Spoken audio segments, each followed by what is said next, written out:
நம் இந்து மத கலாச்சாரத்தில் ஜோதிடம் என்பது பிரித்து பார்க்க முடியாத ஓர் அங்கமாக விளங்குகிறது. ஜோதிடம் என்பது மனித வாழ்வின் எதிர்காலத்தைப் பற்றி அறிந்து கொள்வதற்கான ஓர் கலையாகும். ஜோதி கூட்டல் திடம் என்பது ஜோதிடம்.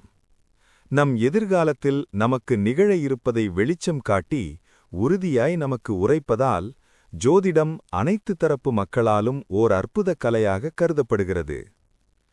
நாம் இந்த பிரபஞ்சத்தில் சூரிய குடும்பத்தில் வசிக்கிறோம். சூரிய குடும்பமானது தன்னகத்தே 9க்கும் மேற்பட்ட கோள்களை தனது ஈர்ப்பு சக்தியினால் ஈர்த்து அனைத்து கோள்களையும் ஓர் நீள்வட்ட பாதையில் சுற்றச் செய்து தனது குடும்பத்துடன் எத்திசையிலோ எதை நோக்கியோ எதற்காகவோ பயணப்பட்டு கொண்டுள்ளது. சூரிய குடும்பத்தில் ஓர் அங்கமாக திகழும் பூமியில் வசிக்கும் உயிரினங்கள் பூமிக்கு அருகிலிருக்கும் நவவித கிரகங்களின் ஈர்ப்பு சக்தியாலும் நட்சத்திரங்களின் நிலைப்பாடுகளாலும் பாதிப்புக்குள்ளாகிறது என்ற உண்மையை நம் முன்னோர்கள் கண்டுபிடித்தனர். வானசாஸ்திரம் பஞ்சபூதங்களாலான இப்பிரபஞ்சத்தில் பூமியில் வாழும் உயிரினங்களும் பஞ்சபூதத்தால் ஆனவையே என்பதை கண்டறிந்தனர். அண்டத்தில் உள்ளதே பிண்டத்தில் உள்ளது. இவ்வாறு மனித இனம் தனது நுண்ணறிவால் தன்னை சுற்றியுள்ளவைகளை பகுத்தறிந்து ஜோதிடக்கலை என்ற ஒன்றையும் நமக்கு அளித்துள்ளது. அதன்படி ஜோதிடக்கலையில் கைரேகை சாஸ்திரம், நாடி ஜோசியம், ஜாதக ஜோசியம், எண்கணித ஜோதிடம், ஓலைச்சுவடி ஜோதிடம் போன்று இன்னும் பல ஜோதிட முறைகள் இன்று நம்மிடையே உள்ளது. ஜோதிடத்தை நன்கு கற்றவர்களால் எதிர்காலத்தை துல்லியமாக கணிக்க முடிகிறது. எனவே ஜோதிடக்கலையும் ஓர் உண்மையான கலை என்றே நாம் எண்ணுகிறோம். இருப்பினும் நம் சத்குரு பாபா ஜோதிடக்கலையைப் பற்றி என்ன கூறுகிறார் என்பதைப் பற்றி இங்கு காண்போம். பாபா தன்னிடம் தஞ்சமடைந்த பக்தர்களின் முக்காலத்தையும் துல்லியமாக அறிந்திருந்தார்.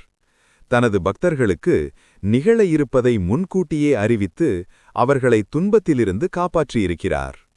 பூட்டி எனும் கோடீஸ்வரர் சீரடி வந்து பாபாவே தஞ்சமெனக் கருதி சீரடியிலேயே தங்கியிருந்தார்.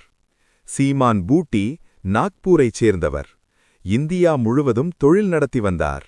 எனவே அவர் சீரடி எனும் குக்கிராமத்தில் பாபாவிடம் ஐக்கியமாகியிருந்த போதிலும் வியாபார விஷயமாக அவரிடம் பேச பல பேர் அவரை பார்க்க சீரடியே வந்தனர்.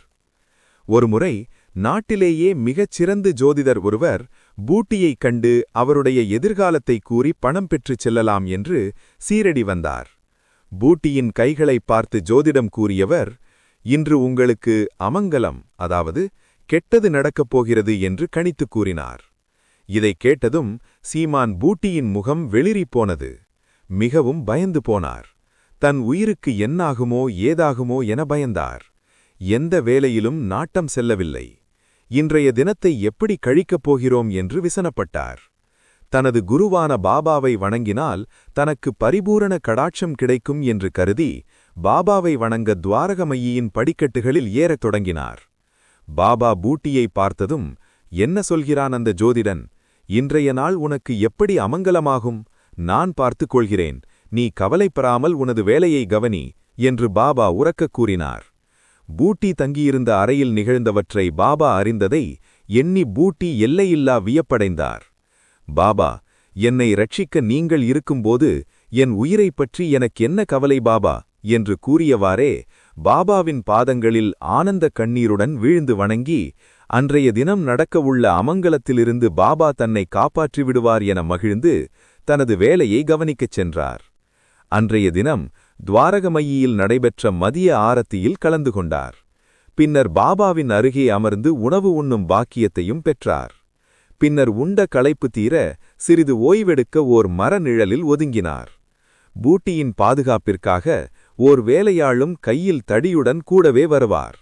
பூட்டி ஓய்வெடுத்துக் கொண்டிருந்த அவ்வேளையில் திடீரென்று ஒரு கரு நாகம் எங்கிருந்தோ வந்து பூட்டியின் வலது காலருகே வந்து கொத்தத் தயாராக படமெடுத்தது. இதைக் கண்ட பூட்டியின் பாதுகாவலர் தனது தடியினால் பாம்பை அடித்து விரட்டினார். சத்தம் கேட்டு விழித்தெழுந்த பூட்டி ஒரு கரு நாகம் ஓடி புதருக்குள் ஒழியும் காட்சியைக் கண்டார். கரு நாகத்தால் தனக்கு ஏற்படவிருந்த பேராபத்தை பாபா தனது வேலையாளின் தடி கொண்டு விரட்டி தன்னை காப்பாற்றியதை உணர்ந்தார். உடனே ஓடவடிச் சென்று ஓய்வெடுத்துக் கொண்டிருந்த பாபாவின் பாதங்களில் வீழ்ந்து வணங்கி நன்றி கூறினார். எனது பக்தர்களை காப்பாற்றத்தான் நான் இந்த துவாரகமயியில் வசித்து வருகிறேன் என்று வாஞ்சையுடன் பூட்டியின் தலையை வருடி ஆசிர்வதித்தார்.